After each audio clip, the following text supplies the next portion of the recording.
the second impeachment trial of former President Donald Trump getting underway this morning. It comes nearly 5 weeks after Trump supporters stormed the Capitol. Senate Democrats argue President Trump is directly responsible for the unrest because of his rhetoric. You'll never take back our country with weakness. You have to show strength. We're going to try and give them the kind of pride and boldness that they need to take back our country. So let's walk down Pennsylvania Avenue. Senate Republicans accuse Democrats of political theater, acting outside the bounds of the Constitution. So we've called on our experts to weigh in this morning. We're joined by CUNY law professor Natalie Gomez-Velez and Ken Grossman, who wrote the book Musings of a History Teacher: Where America Came From and Where It Is Going. Good morning to both of you. Natalie and Ken, thanks for being here. Good morning. Natalie, let's begin with you because you walked us through the first impeachment trial every step of the way, Natalie. How will this one differ from the first? So you may want to say, oh, Groundhog Day was just a few days ago, deja vu all over again. But there are some significant differences between the earlier impeachment trial. Both involved issues of abuse of power. But there you had an investigation, you had a report, et cetera. This time, this impeachment trial is about, again, you're seeing pictures of it, a violent incitement during a rally following many lies and misinformation following the election by the president, and an attack on the Capitol that we all watched in real time, and the question of the president's role in inciting that violence. You know, Natalie, the Republicans are asking, though, why have this now when he is no longer the president, right? So, Ken, let me pivot to you, because what kind of impact will this second impeachment trial have on the Republican Party as a whole? Some of them, you need 17 Republicans to actually convict here, and I'm not sure they're going to get that.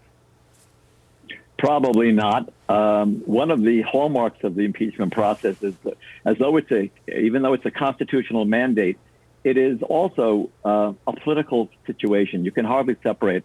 Alexander Hamilton in the Federalist Papers and Federalist 64 made that point, that the senators would have to park their political beliefs and look strictly at this as a constitutional issue, and that's a really hard bridge to cross. So I would doubt you'll get to 17. You might not even get past 5. So, Natalie, you know, you always lay things out in a very understandable way. So before the trial gets underway, the Senate will debate whether or not the trial is constitutional. Is it possible, if that vote goes through, that we won't see a trial at all? What's the point of this debate? Well, that debate on constitutionality is in response to these statements that the trial itself is not constitutional. But I would say that it's baseless. And as was said many times over by a number of constitutional scholars, if you read the Constitution, there are 2 remedies with impeachment. One is removal from office, and the second is disqualification from holding future offices of honor, trust, or profit. And so there are those 2 remedies. And even reading the Constitution itself and the interpretations of it, there certainly is the ability to have a trial of a former official, a Senate trial following impeachment under these circumstances. So they're going to get that out of the way, probably to get on the record with respect to that question. And move beyond it a little bit, and then likely move on to the trial. Yeah, you just answered my question, Natalie, because President Trump's lawyers are arguing that he is a private citizen and that there's no basis for the trial. But, Ken, what will be the biggest takeaway from the historical perspective, right, from President Trump's time in office to this, when the history books kind of write about it?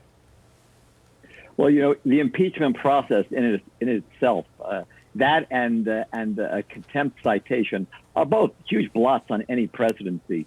So if this doesn't go through as an impeachment by the voting, basically, of the senators in the Senate, as mandated under the Constitution, it's still a huge blot on his legacy. And frankly, a lot of the activities in this are particularly focused on exactly what the founding fathers were fearful of, which was insurrection damaging a fragile democracy.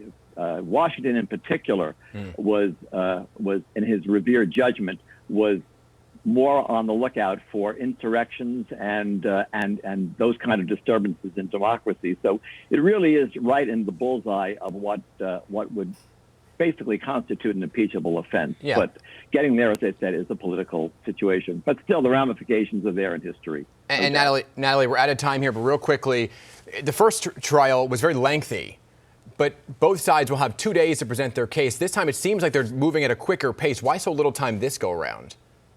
Well, they made what was different from the last trial too is they agreed to a schedule here that provides a maximum of 16 hours on each side and is designed to move it along. And I think part of that is the facts are different and there's so much else going on in the government that they managed to have an agreement. There's not yet a sense of whether or not there'll be witnesses, but they have agreed on the amounts of time for arguments, et cetera, to keep it fairly short as compared to the prior. And I think part of that, again, is the kinds of facts here are different. So we could have a verdict by this weekend or early next week.